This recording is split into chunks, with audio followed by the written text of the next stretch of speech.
GMNA uses artificial intelligence for generated speech, visuals, and production. AI-generated content may contain errors. Please verify important information before making decisions or taking action.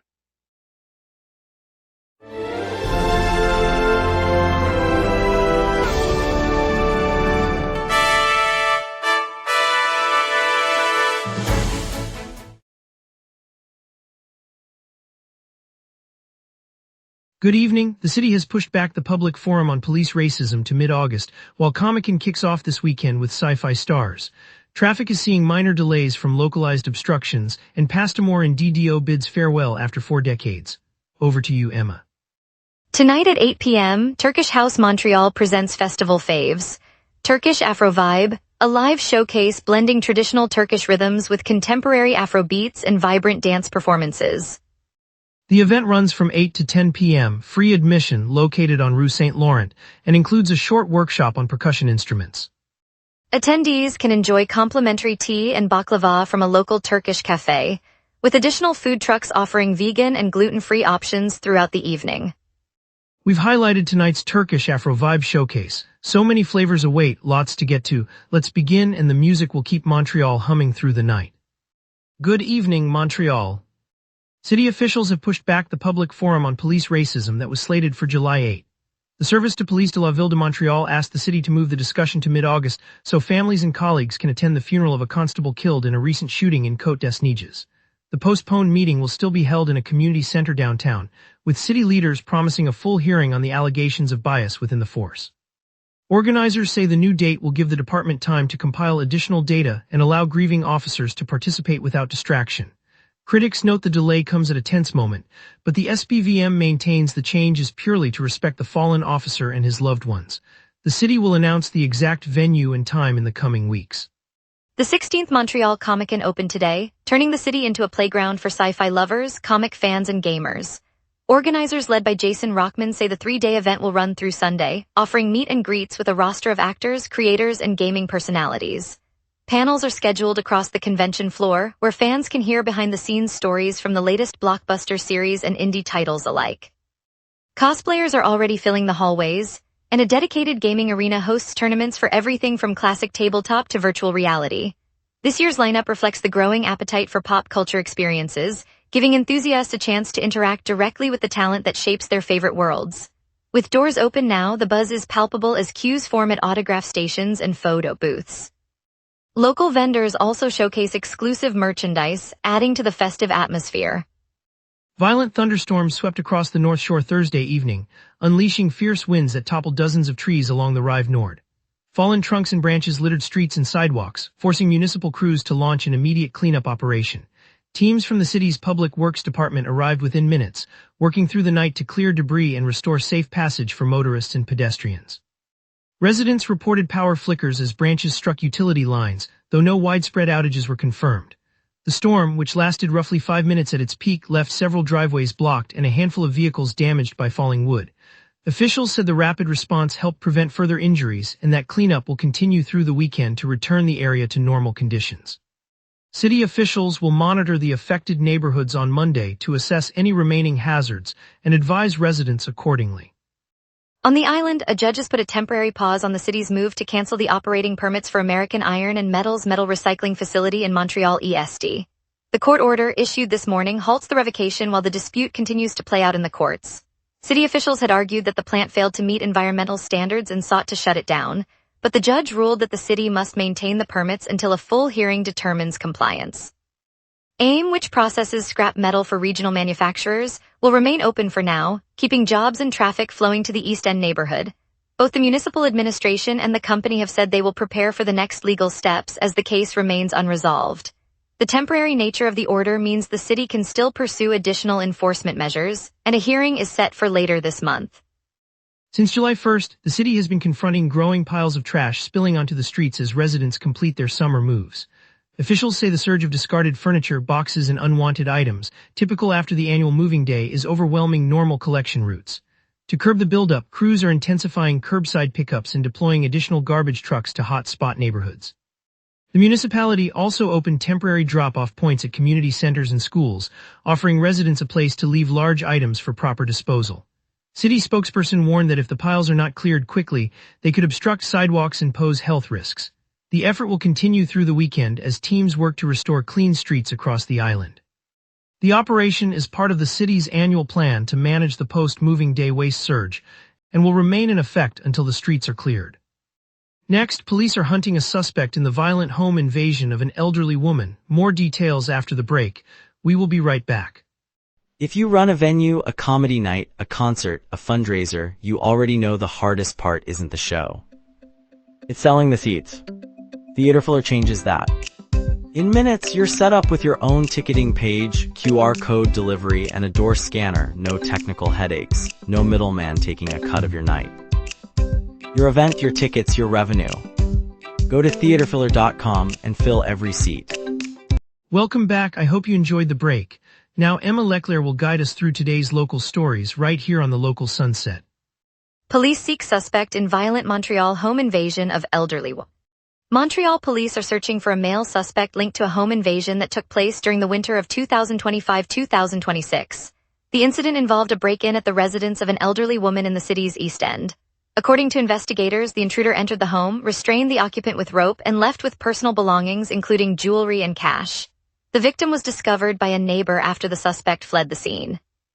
Police have confirmed that the crime occurred in the early months of the winter season and have issued a public appeal for information as of Friday. The investigation remains active, and authorities are reviewing surveillance footage and forensic evidence to identify and locate the perpetrator. No arrests have been made at this time. Today, the natural cavern beneath Parc Pi Roman 12 in St. Leonard opened its doors to the public with 2 guided tours. Visitors can choose the classic route that winds through the original chambers or a brand new path that explores an extra section uncovered in 2017. The addition expands the underground experience, offering families, school groups, and curious locals a chance to walk beneath the neighborhood and learn about the city's ancient geology. Cave manager Marc-André Lompré says the tour run hourly and include explanations of the rock formations, underground streams, and the history of the discovery. With a modest entry fee and a brief walk from the main park entrance, the attraction provides an off-the-beaten-path option for a Saturday outing or a rainy afternoon adventure. Those looking for a unique way to connect with the land beneath their streets now have a guided option right at their doorstep. 3 provinces have stepped in to bolster Quebec's wildfire response as flames continue to blaze across the province. New Brunswick, Prince Edward Island, and British Columbia are dispatching crews, equipment, and aerial resources to assist the Provincial Wildfire Prevention and Suppression Agency. The assistance arrives while multiple fires burn through forested areas, prompting coordinated efforts to protect homes and critical infrastructure. Officials say the added manpower and specialized aircraft will help contain hotspots faster and reduce the strain on local firefighters. The inter-provincial collaboration underscores the scale of the emergency, with each province contributing personnel and assets suited to rugged terrain and rapid fire spread. Residents in affected regions are urged to stay alert as crews work around the clock to bring the blazes under control. The operation is ongoing, with additional support expected as conditions evolve. Severe storms have knocked out electricity for roughly 20,000 households across the city, and crews are now working round the clock to bring power back. Hydro-Quebec confirmed that teams are moving through the most affected neighborhoods, repairing damaged lines and clearing debris. Restoration is proceeding in stages, with some streets already seeing lights flicker back on while others remain in darkness. Residents who have been without heat and refrigeration are being advised to conserve remaining battery power and to check on vulnerable neighbors. The utility estimates that full service could take several days, but priority is being given to hospitals, schools, and essential services. As the work continues, officials ask patience as crews navigate unsafe conditions and coordinate repairs throughout the affected zones. The effort includes deploying extra generators to critical sites and monitoring weather updates for safety. More than 2,000 households still found themselves without a lease after last Saturday's moving day, the annual deadline for ending rental agreements. Housing advocates warn the figure underscores a shortage of affordable rentals, noting recent construction of new apartments has not eased the affordability crunch. The lack of leases leaves families scrambling for shelter just days after they were required to vacate. Officials said the surge reflects market pressures, while advocates urged policymakers to address the gap between new units and affordability.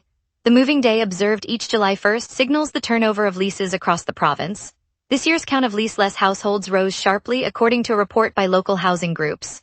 They argue that units remain priced beyond the reach of low-income families, leaving many to rely on temporary arrangements. The housing ministry has acknowledged the challenge but offered no immediate plan.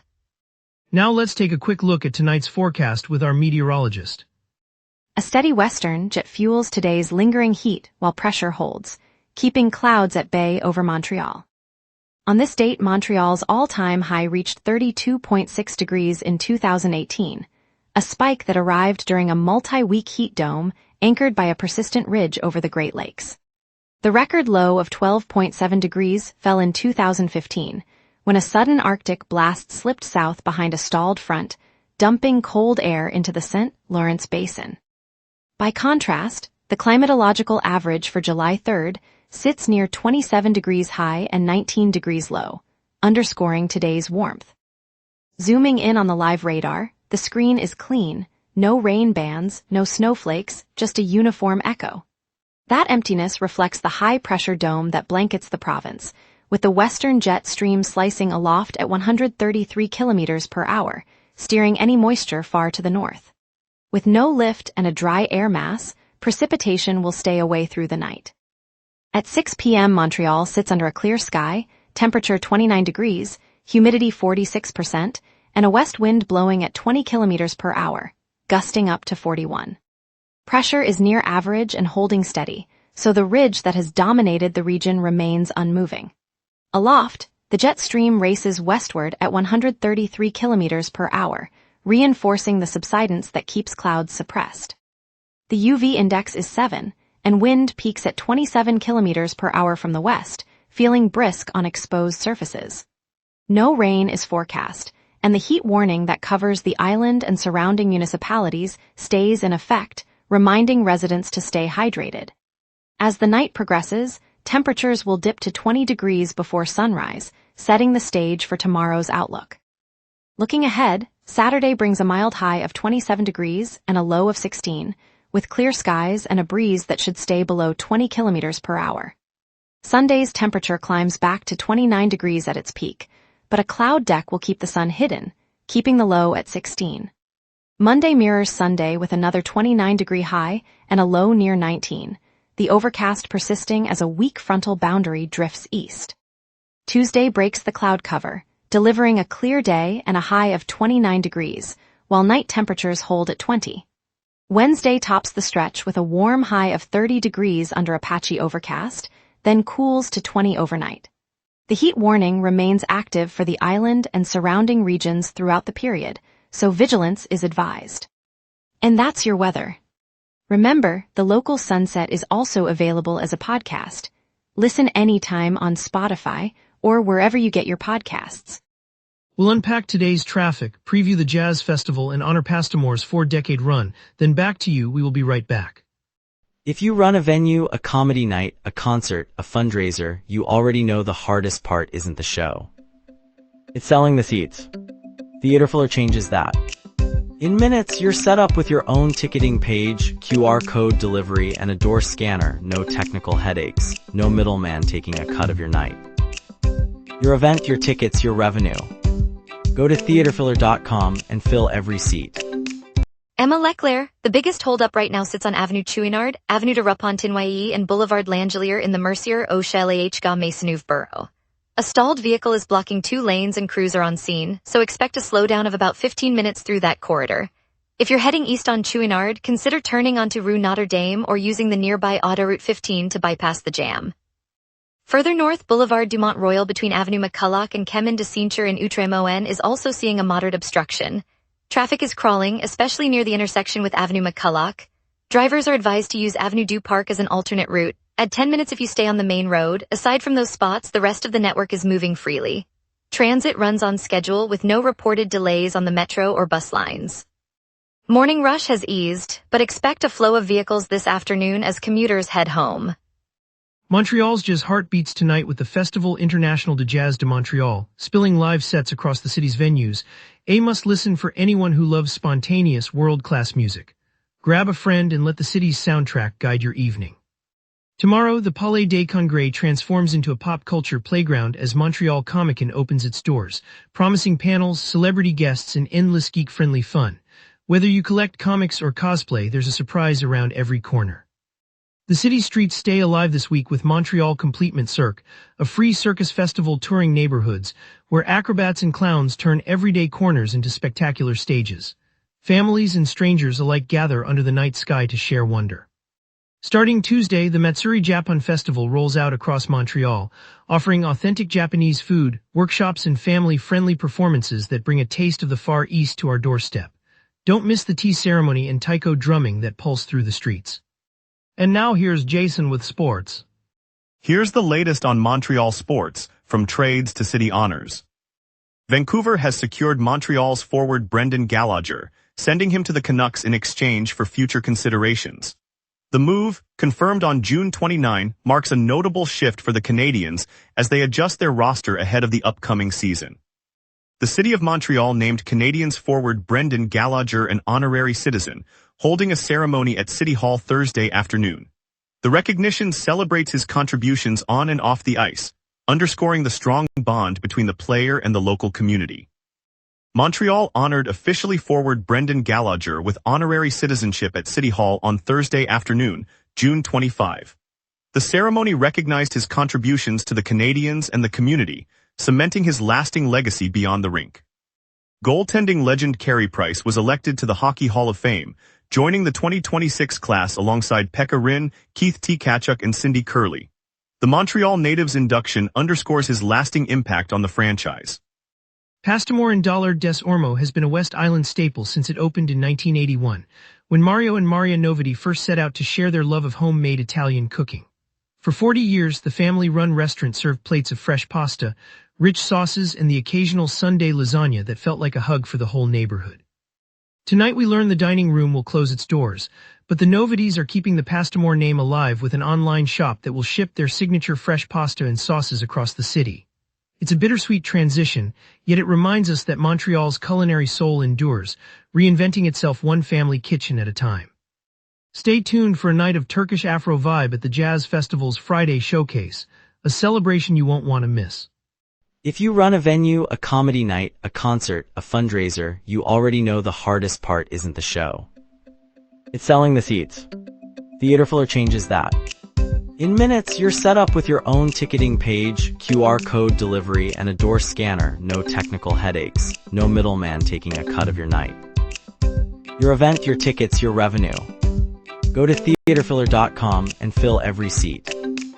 On a crisp evening along the banks of the St. Lawrence, a small group of volunteers gathered beside a lone fire tower that watches over the boreal forest near La Côte aux Cairns. Among them were a retired schoolteacher from Saguenay, a First Nations youth ambassador, and the park ranger who has spent decades tracking the shy herds. As the sky deepened to a violet hue, they unrolled a simple parchment that bore the signatures of Quebec's Premier and the Federal Minister of Environment, marking the final step of a historic funding pact to restore the province's dwindling caribou populations. The agreement, secured after months of dialogue, will channel millions of dollars into habitat restoration, predator management, and community-led monitoring. In that moment, a young ranger lifted his binoculars, caught sight of a small family of caribou stepping silently through a snow-kissed clearing, their antlers catching the fading light. The quiet rustle of the forest seemed to echo a shared promise that these ancient travelers will once again thrive across Quebec's wild heart. And so, as the sun sets over the river, we are reminded that cooperation and care can turn a fragile future into hopeful renewal. On a Saturday evening in the Plateau Mont-Royal, fierce winds ripped through the borough, snapping power lines and leaving dozens of families in darkness. By the time the storm passed, kitchens were quiet and phones dim. Across the block, Pierre, owner of a tiny bakery, stepped outside with a portable generator and a tray of warm croissants, handing them to neighbors gathered on the stoop.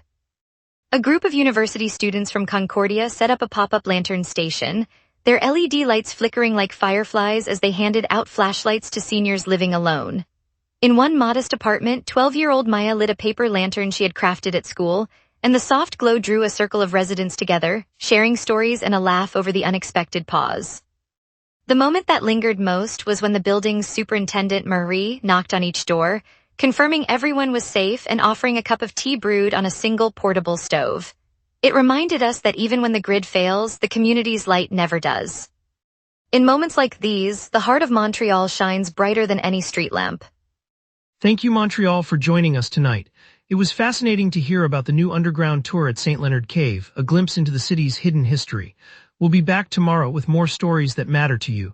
Until then, stay safe and keep looking forward.